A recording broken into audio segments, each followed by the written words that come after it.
इसी प्रकार से महाराज श्री के श्रीमुख से कथा प्रसंगों का निरंतर आनंद लेने के लिए पूज्य श्री के आधिकारिक YouTube चैनल को जरूर सब्सक्राइब करें और बेल आइकन को दबा दें।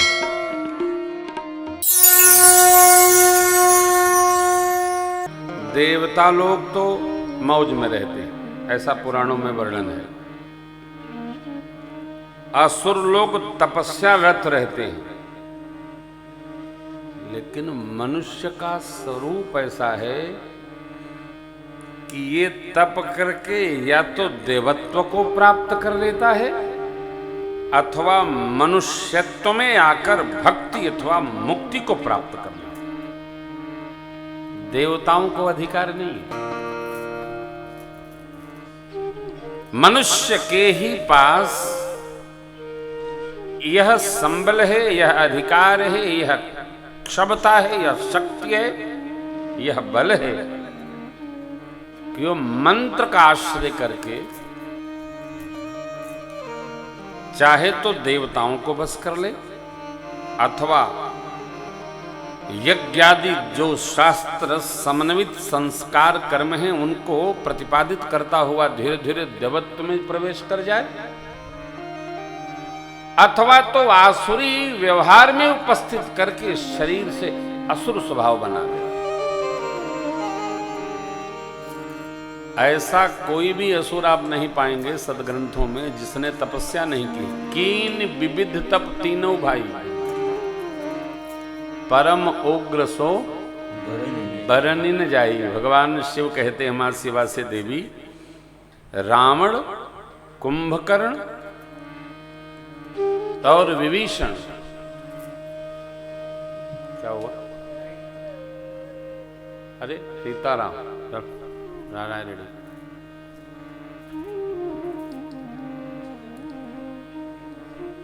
रावण, कुंभकर्ण, विभीषण तीनों ने कठोर तप किया। जरासंध, कंस, अहिरावण, खरदूषण, त्रिशिरा, जितने भी असुर हुए इन्होंने कठोर तप किया। और मनुष्य कलिकाल में बहुत कठोर तप की आवश्यकता सदग्रंथों ने नहीं बताई है। 12 साल तक भी कोई जीव तप कर लेता है तो उसको लाख लाख वर्ष तप करने का जो सतयुग का अवसर है वो 12 वर्ष में प्राप्त हो जाता है। देखिए, श्रद्धेय मनु जी और शत्रुपा मैया ने 23,000 वर्ष तक तप किया था। सतयुग की कथा है। एहि विद बीते बरस खट सहस बारिया था, संबत सप्त सहस्र पुनि रहे समीर, वर्ष सहस 10 त्यागो सोई, खाड़ रहे एक पग दो।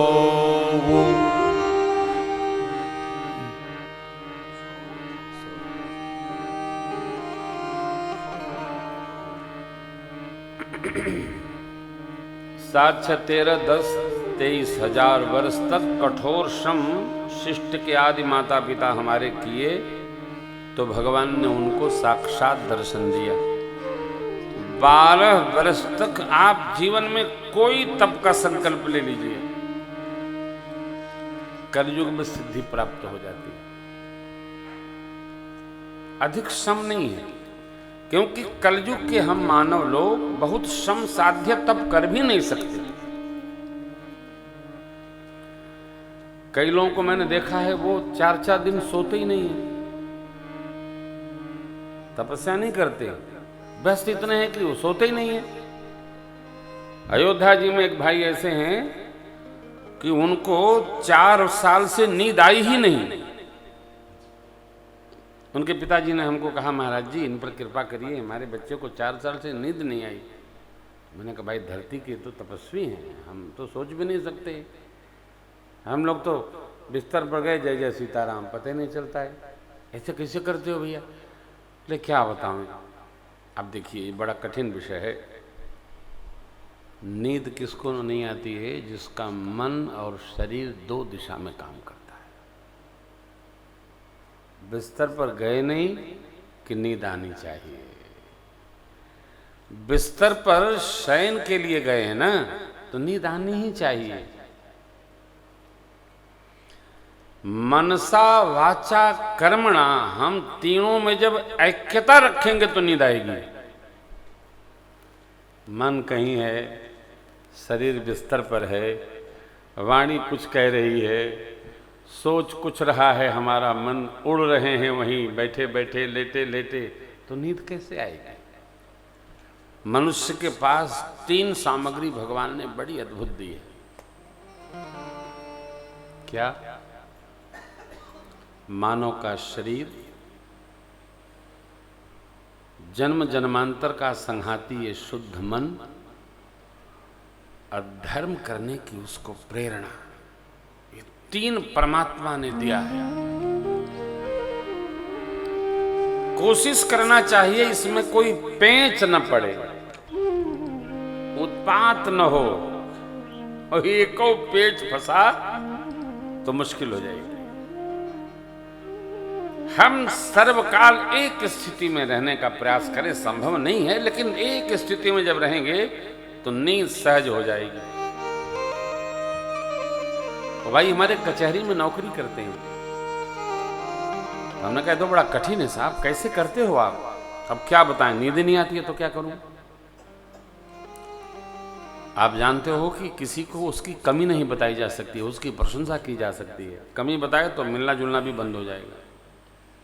इसलिए कोई भी कमी दिखाई पड़े तो हंसिए भले, किसी को बताइए नहीं। भगवान कबंध को कमी नहीं बता रहे हैं, कह रहे हैं मन से, वाणी से और कर्म से जो सब प्रकार धरती के देवता ब्राह्मण की सेवा करता है, ब्रह्मा जी, शिव जी और मैं स्वयं उसके अनुसार व्यवहार करते हैं जैसा वो चाहता है। मोहि समेत बसता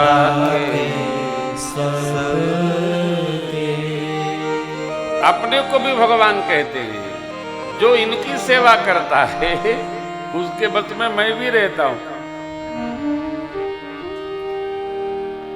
भगवान बड़े अद्भुत हैं।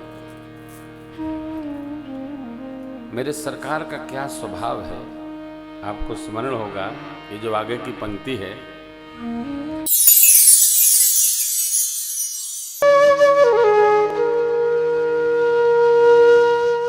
इसी तरह सुनते रहिए। चैनल को सब्सक्राइब करिए, बेल आइकन को दबा दीजिए और पुण्य अर्जन के लिए अपनों में शेयर करिए।